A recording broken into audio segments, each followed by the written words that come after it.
So Harayim Tovim, I hope this message finds you well as we prepare for Parshat Shmini.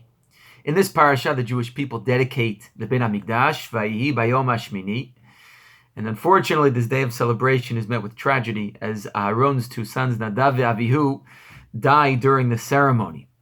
And immediately afterwards, the Jewish people are told a very interesting mitzvah. A mitzvah lo ta'aseh yayin v'shechar al tesht Aaron and the Kohanim are told never to enter the Beit HaMikdash while intoxicated. You may not be drunk when performing the avodah in the Beit HaMikdash. Now, I want to share an insight to this particular mitzvah and relate it to the experience that we are going through right now with this whole pandemic that has encompassed the entire globe. The Ben Ish Chai, Rav Yosef of Baghdad, asks the following question about this commandment. He says, what's so bad about going into the Beit HaMikdash while drunk? What's the problem here?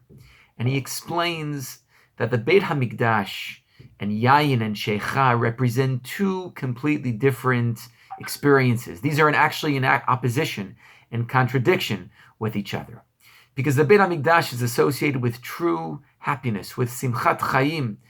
We're told that David, Samachti ba'omrim li Beit Hashem nelech, going to the Beit HaMikdash, being connected to Kedusha, to holiness, to Hashem's presence. This brings true depth and meaning, Kedusha, holiness, to a person's life, and true happiness. In contrast, Yayin and Sheichar, drunkenness creates a high, it creates a very good feeling, but it's artificial. It's artificial, and we're told in the Pasuk in Sefer Mishlei, Tenu Seichar le'oved v'yayin le'mari nefesh. Yayin is really meant for those who are down, who are depressed. Now, of course, we know yayin can also be elevating, as we just experienced on Pesach, drinking 4 cups of wine. But what the Ben Ish Chai is telling us is that we should never substitute true, authentic happiness with artificial experiences that may give us a feeling of a high, but are not truly happiness. And this is important. This whole experience, this whole pandemic has caused us to reassess many of the values that we hold dear, many of the values that we have in our own society.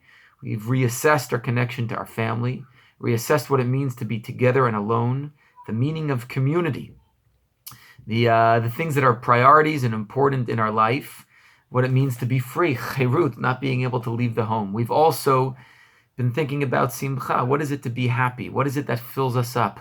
What is it that gives us meaning in our lives? And I think this is an important principle to think about in light of Parshat Shmini, as well as in light of this whole pandemic that we are experiencing right now. And we have to be able to distinguish, to distill what is true happiness, what is of ultimate importance, what really fills us up in the long term, and what are some high experiences that we enjoy but that can never truly fill and nourish our soul. Wishing you Shabbat Shalom. Kol Tov.